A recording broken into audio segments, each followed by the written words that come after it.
Over the past 30 years, North Carolina-based artist Margaret Curtis has explored family, politics, and power through a feminist lens. Her paintings are provocative and personal, each telling its own story, but together the paintings present the themes and ideas which have followed the artist throughout her life. Densely packed with color, texture, and detail, Curtis's works reveal the talent of an experienced hand. Loaded with layers of engaging imagery, they are wonderful to look at, but the painting's layers are as psychological as they are physical. Her figures are often up against more than they can handle: a heavy burden, an absurd task, an extreme environment, a threat that is difficult to escape. Their personal dramas playing out on dreamlike theatrical stages. Curtis's paintings have been called curious collages of surreal symbolism. Although inspired by actual experience and rendered with a convincing attention to realism, her images are more subconscious projection than literal representation.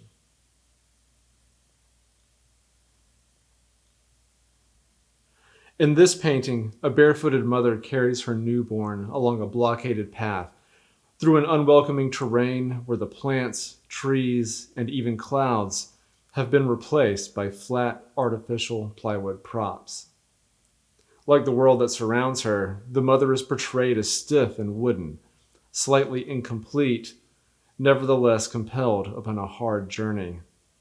Her path is scattered with jagged stones. The painting's hatched and coarse surfaces are so convincing that you can almost feel the painful texture of the rocks under her feet.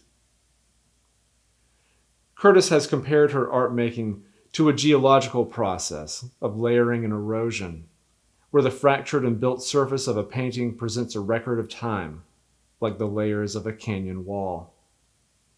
In no other work is this more evident than I Wandered the Mesas of My Mother's Bones.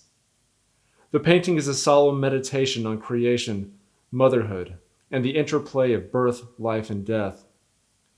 Here the sun beats down on the small figure of a woman who fatefully trods toward the sciatic gateway of a monolithic skeletal pelvis. The giant bones tower like ruins over a barren landscape, everywhere scratched and dragged to create a beautifully textured effect. The whole scene evokes a feeling of inevitability and a return to dust. Although Curtis's narratives are ambiguous and open to interpretation, her work is concerned with power, especially the power dynamics in everyday relationships.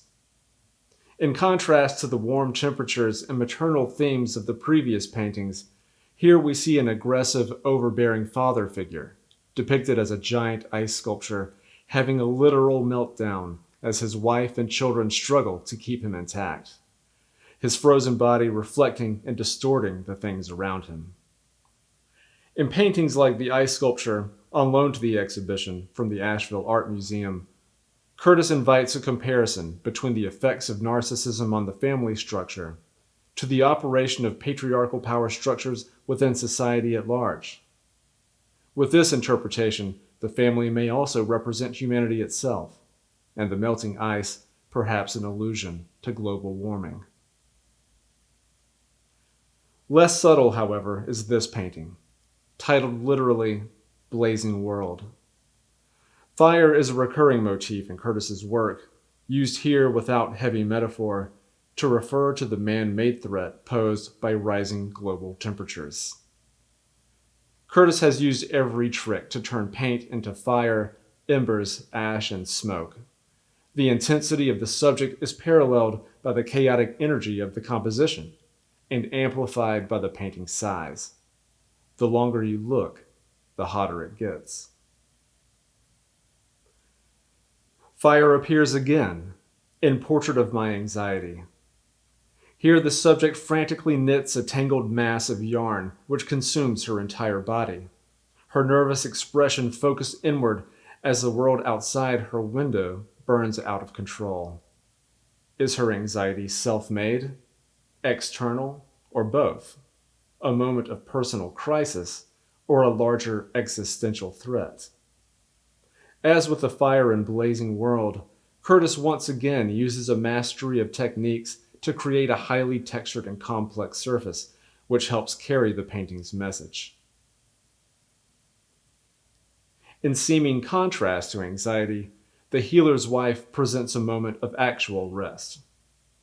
Like in her other paintings, the figures are arranged theatrically in the foreground. The central character appears to put on a philosophical performance for his audience, who sit untroubled in the waters of a natural spring. Curtis still uses her skills to create a composition infused with the energetic application of paint, but this time the cool color palette and smooth glassy surface of the water create a calming effect for the viewer, as well as the figures within the painting. Curtis's art blends literal and symbolic imagery with both uniquely personal and political meanings. The results are masterful contemporary allegories, rendered with an incredible toolbox of painterly skills developed throughout the artist's accomplished career. Curtis attended Duke University and the Atlanta College of Art before moving to New York, where she was represented by the PPOW Gallery. After living and working in New York for 15 years, Curtis moved to North Carolina, where she currently lives. Her work is held in numerous public and private collections and has been featured in Harper's Magazine, Art in America, Art Forum, Modern Painters, and the New York Times. The Florence County Museum is proud to present this exhibition as a showcase of excellence in contemporary Southern art and extends its thanks to the Asheville Art Museum, Tracy Morgan Gallery, and the many private collectors who have made this exhibition possible.